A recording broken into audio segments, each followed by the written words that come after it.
اسلام کو اس وجہ سے تنقید کا نشانہ بناتے ہیں۔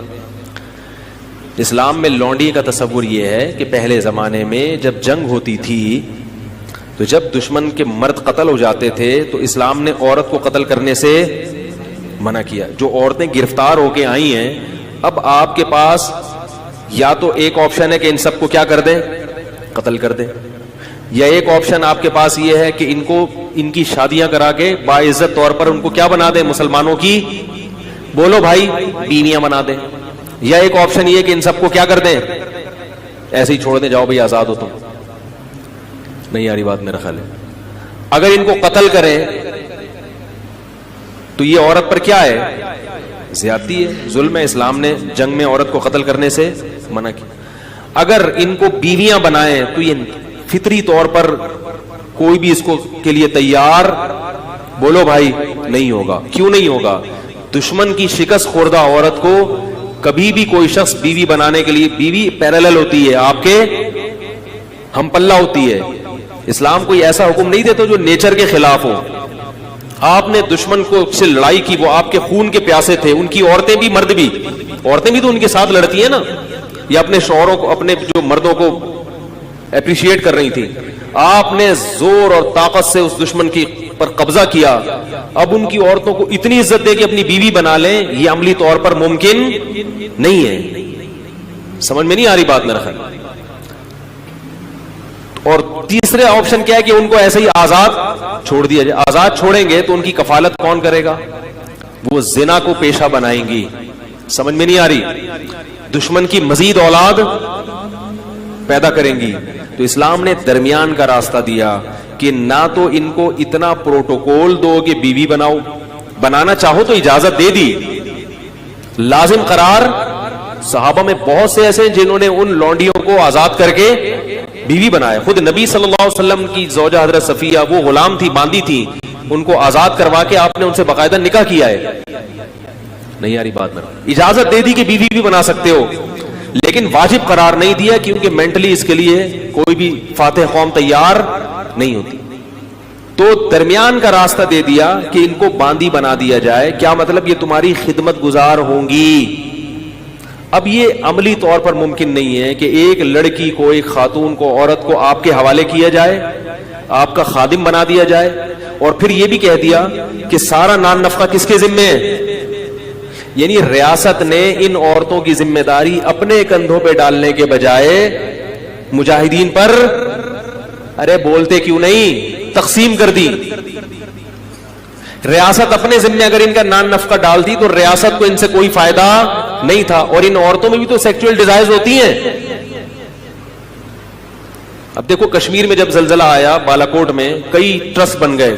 میں اس وقت چیخ رہا تھا، حالانکہ میں بہت چھوٹا تھا اس وقت عمر میں چیخ رہا تھا کہ اس وقت مہم چلاؤ، یہ عورتیں جن کے مرد قتل ہو گئے یا بیچارے شہید ہو گئے ہیں زلزلے میں، ان کی شادی کا کوئی انتظام۔ سب سے بہتر عورت کی کفالت کا طریقہ کیا ہوتا ہے؟ کسی مرد کے حوالے کر دی جائے اور اس مرد پر اس کی ذمہ داری ڈال دی جائے، اور اس مرد کے بھی مفاد اس سے وابستہ کر دیے جائیں۔ لیکن ہمارے یہاں ان چیزوں پہ کوئی بات بھی کرے تو کیا ہوتا ہے، اس کو بیوقوف سمجھتے ہیں لوگ۔ عیدی سینٹر حل تھوڑی ہے ان مسائل کا۔ تو اسلام نے یہ نہیں کہا کہ ریاست ان کی ذمہ داری اٹھائے گی۔ اسلام نے کیا کیا؟ وہ مجاہدین پر اس کو تقسیم کر دیا اور باندی بنا دیا کہ تم اس کے مالک ہو، سمجھ رہے؟ اور اس مالک ہونے کا تم کیا فائدہ اٹھاؤ گے کہ یہ تمہاری خدمت کرے گی، اور یہ کیا فائدہ اٹھائے گی کہ اس کی ساری زندگی ذمہ داری بولو بھائی نان نفقہ کس کے کندھوں پر ہے؟ تمہارے کندھوں پر۔ تو اس سے بہتر صورت ممکن،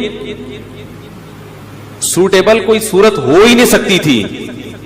پھر اسلام نے اتنے حقوق دے دیے کہ مجاہدین کی باندی تو بنا دیا، تو اب یہ نہیں ممکن تھا کہ اس سے سیکچوئل ریلیشن کو ناجائز قرار دے دیا جاتا، کیونکہ عملی طور پر ایسا ممکن کہ اس کو کہیں اور شادی سے بھی منع کر رہے ہیں آپ، اور آپ کے گھر میں بھی ہے وہ، اور آپ اس سے، اور اس میں بھی تو یہ اللہ نے خواہش رکھی ہے نا، اس کا بھی فائدہ ہے کہ مولا کو اس سے ریلیشن قائم کرنے کی اجازت دی جائے۔ اور پھر اس کے وہی احکام دے دیے جو نکاح کے ہوتے ہیں کہ کوئی اور مرد اس کو ہاتھ بولو بھائی، غیر مسلموں کے ہاں جو عورتیں جنگی قیدی ہوتی ہیں پبلک پراپرٹی بن جاتی ہیں، وہ اس کو تو دیکھ رہے ہیں کہ اسلام نے باندی بنایا، اس کو نہیں دیکھتے کہ ہم باندی نہیں بناتے مگر پبلک کی کیا بناتے ہیں، प्रॉपर्टी बना देते हैं। और अगर उसको नहीं बनाते तो उसकी सेक्सुअल डिजायर का क्या हाल है फिर आपके पास? कैसे समझाएं भाई? भाई अगर नहीं बनाते पब्लिक प्रॉपर्टी तो उसकी जो डिजायर्स हैं वो कैसे पूरी होंगी? तो इस्लाम ने बेहतरीन हल दिया था कि इनको बीवी ना बनाओ बल्कि क्या बना दो, बांदी बना दो, और सारी जिम्मेदारी किस पे डाल दो? इसके मौला के कंधों पे डाल दो। इससे फिर उसको कुछ प्रोटोकॉल भी दिए इस्लाम ने। वो प्रोटोकॉल क्या दिए? नंबर 1, कुरान ने कहा कि कसम खा के अगर तोड़ दे तो गुलाम या बांदी आजाद करनी पड़ेगी। अगर कसम खा के आपने तोड़ दी, आपकी मिल्कियत में अगर बांदी या गुलाम है तो वो आजाद किए बगैर कफारा अदा, ये जो हम कहते हैं ना 3 रोजे 10 गरीबों को, ये इसलिए कि बांदियां नहीं है, गुलाम नहीं है। अगर गुलाम या बांदी हो तो वो आजाद करना पड़ेगा। तो उनकी आजादी का भी इस्लाम ने क्या कर दिया? अरे बोलो ना यार, बंदोबस्त किया कि किसी बहाने से इनको क्या किया जाए, आजाद की। जब आजाद होगी तो वो भी एहसान मानेगी कि इसने आजाद कर दिया, लिहाजा वो मुसलमानों की दुश्मन नहीं बनेगी, वो एहसान मानेगी। और दूसरा प्रोटोकॉल ये दिया, और कई कफारे उसमें, जिहार में कफारा क्या है कि बांदी को आजाद किया जाए। किसी का गलती से कत्ल हो गया, उसका कफारा क्या है? बांदी को आजाद किया जाए। और फिर वैसे भी कह दिया कि अगर किसी ने एक दफा भी जबान से कह दिया कि बांदी आजाद है तो ये रिवर्स नहीं हो सकता। मजाक में कह दिया, नबी ने फरमाया मजाक में किसी ने कह दिया, गुस्से में कह दिया, जानकर कह दिया, ला तलाक वला इताक़ फी इग़लाक़, फरमाया तलाक भी हो जाएगी और गुलाम भी आजाद हो जाएगा। तलाक में तो रखा 3 तलाकें और गुलाम आजाद करने में 1 दफा। तलाक में 1 तलाक के बाद रुजू का हक है, 2 के बाद भी है। गुलाम और बांदी में रुजू का हक नहीं आ रही बात। तभी गैर मुस्लिमों में जिन्होंने इस्लाम का वसी मुताला किया है वो कहते हैं इस्लाम ने गुलामी को खत्म किया है, इस्लाम ने गुलामी को प्रोमोट। उस जमाने में सब गुलाम बनाए करते थे। इस्लाम वाहिद मजहब है जिसने गुलामी से आहिस्ता आहिस्ता इंसानियत को आजाद किया है। ऐसे कवानीन बना दिए। और फिर एक प्रोटोकॉल बांदी को यह दिया कि अगर मौला की इससे औलाद हो गई तो अब इस बांदी को फरोख नहीं किया जा सकता। मौला के मरने के बाद ये बांदी, बोलो भाई, आजाद हो जाएगी।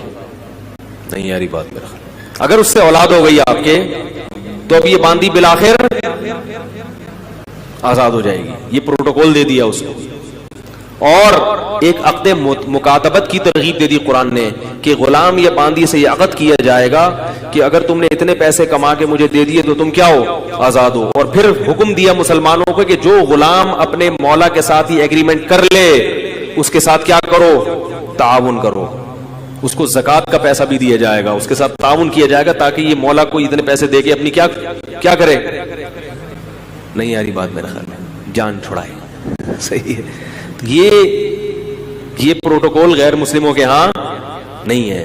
तो बस सरसरी देखते हैं इस्लाम में बांदियां भी हैं, लौंडियां भी हैं, गुलाम वो भी हैं। तो हैं जिन तफसीलात के साथ हैं वो तफसीलात, उससे उस जमाने के शिकस्त खुर्दा कौमों को इज्जत मिली है।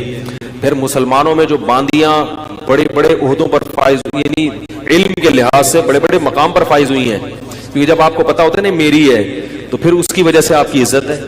आपको पता है ये गुलाम मेरा है, जितना पढ़ा लिखा होगा इज्जत किसकी होगी, मेरी।